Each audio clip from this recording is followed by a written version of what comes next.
Akea, Chapter 1. Lavidia's soft-soled shoes barely made a sound as she hurried down a long hallway, and the marble floor she walked on, a tired shade of gray due to years of use, seemed to trace a path with their intricate designs to a door. Though her feet had traced them with each step, her eyes never looked down, or even faltered from the point she had been transfixed on since she entered the hallway. The speed in which she walked seemed important. A cape that was draped around her shoulders fluttered behind her, and her long black hair that hung just to her mid-back bounced with every step. Her eyes, a solid shade of gray that sparkled with every shaft of light that flooded the hallway through large windows, helped guide her way. The door was carefully carved, a gift from an elven king when the castle had first been built, gracefully displaying lines that overlapped each other, forming a knot that fit the whole door. The design, a symbol of royalty, had been picked out by the first successor of the throne who had ruled millennia before King Baron. The wood that made up the door was specially picked for its ability to remain as it was on its first day throughout its lifetime, unscathed and impenetrable, no matter what sword should strike upon it.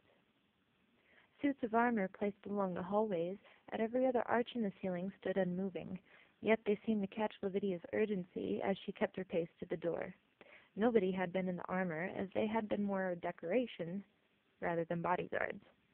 The armor, decorated with cobwebs and inhabited by tiny spider-like creatures, had been the only eyes upon Lavidia through the hallway, and even those eyes scuttled back into hiding as they sensed her precarious urgency. The layers of dust and grime had not been from a lack of housekeeping. Predecessors had been sure to make their home sparkle with care, and had even involved the help of witchcraft at times, to ensure a tiny refuge.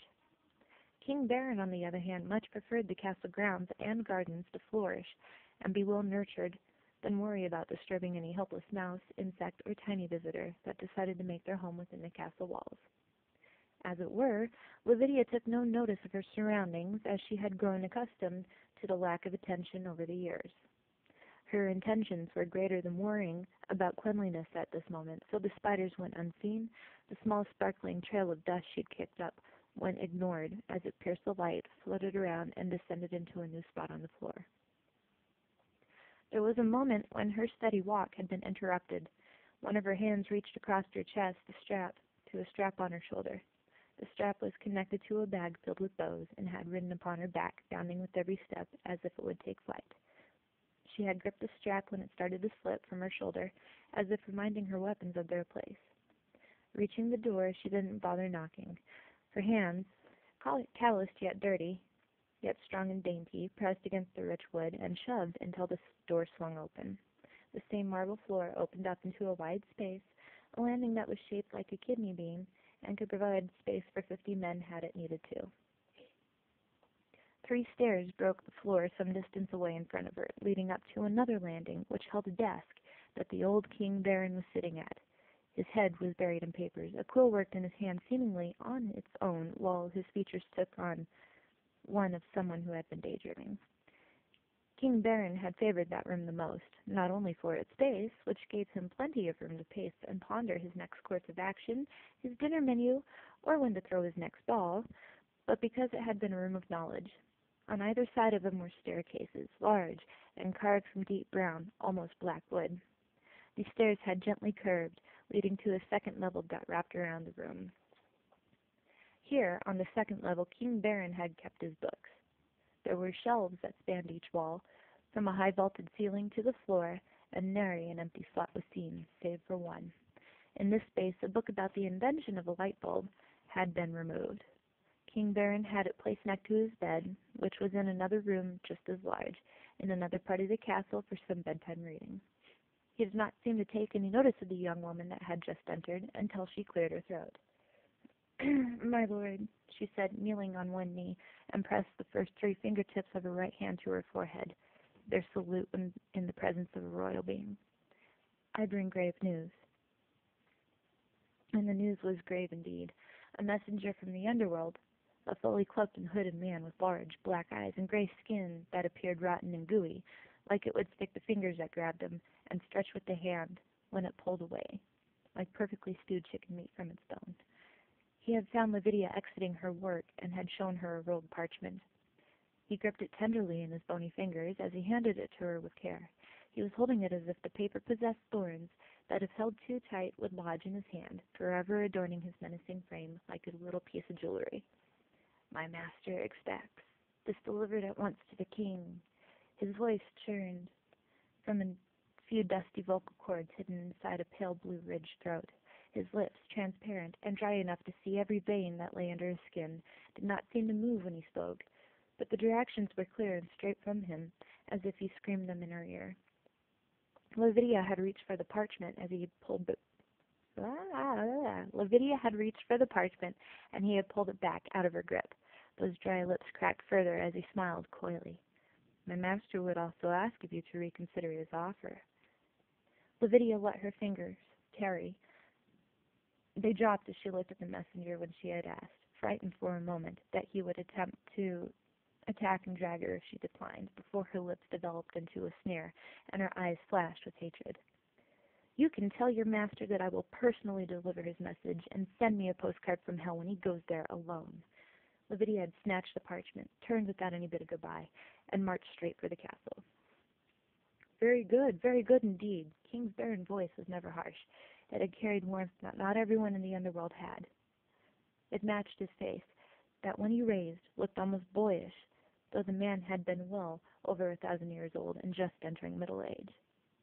He had a protruding and prominent nose that sat in between two eyes which seemed to hold a constant smile, over thin lips that were never without a kind upward turn. His whole face seemed a bit cartoonish, and in a way resembled the face shape known for the elven community just outside of Akea, a wide forehead tapering like an upside-down triangle to a small, rounded chin. "A man has escaped from the underworld." Lavinia rose back to a standing position and ventured up the stairs until she reached the desk. King Baron considered her for a moment, his eyes searching for any unspoken information on her face before setting down his quill and sunk into the back of his chair. "I take it this man is of some importance?" King Baron collapsed his fingers, lifting his chin slightly. It was not unheard of for someone to escape the underworld. It was the reason why his cousin had helped develop a group of the strongest hounds and worthy guards to help him bring the souls back to their rightful place. Lavinia, being from that line of royalty, had transferred into Akea shortly after King Baron became new ruler, to help maintain and train their own hounds. "We aren't sure." She was unsure how the lie could flow from her lips so easily. She knew he was powerful, and knew that he was trying to make himself important. He had told her of his plans in the days when she thought she loved him. After he told her, she left him, turning down his offer of becoming his queen. It was the hardest thing she ever had to do, but she could not find it in her heart to betray King Baron and the only person she felt fit to be on the throne. "We have gained access to the door's records, and had found one exit during the time he was noticed missing. He has seemed to scramble the logs that were stored, making it impossible for us to tell where he exited. We can only assume that he scrambled." King's barren fingers unclenched themselves and recoiled around the arms of his chair. He leaned forward slightly, now fully engrossed to the problem at hand. "Yes, sir." "Have you notified the plain sentries?" "And just sent out the warning when we learned of his disappearance." "Have you sent anyone else out?" "No, sir." "We'll see to it. There are many places the door leads. It would be wise to send a missive through to everyone." "Yes, sir." King Baron grew quiet for a moment, considering Lavinia closely. He had caught a hint of something in her aura, some kind of dejection that she was obviously trying to hold in. The more King Baron tried to read her, the more he felt a harsh resentment, almost like the feeling of regret. "Do we know of his name?" he asked, growing sensitive, as it seemed she was affected by this. Lavinia nodded slowly. She knew that the moment his name would leave her lips, her heart would fully break into two, and King Baron would immediately unbind from his chair and join the hunt himself. He sat there, patiently waiting for Lavinia to speak, but was only answered by her arms extending to him. In her fingers was the note on a piece of stained parchment, rolled and sealed with a circle of wax bearing the crest of the underworld.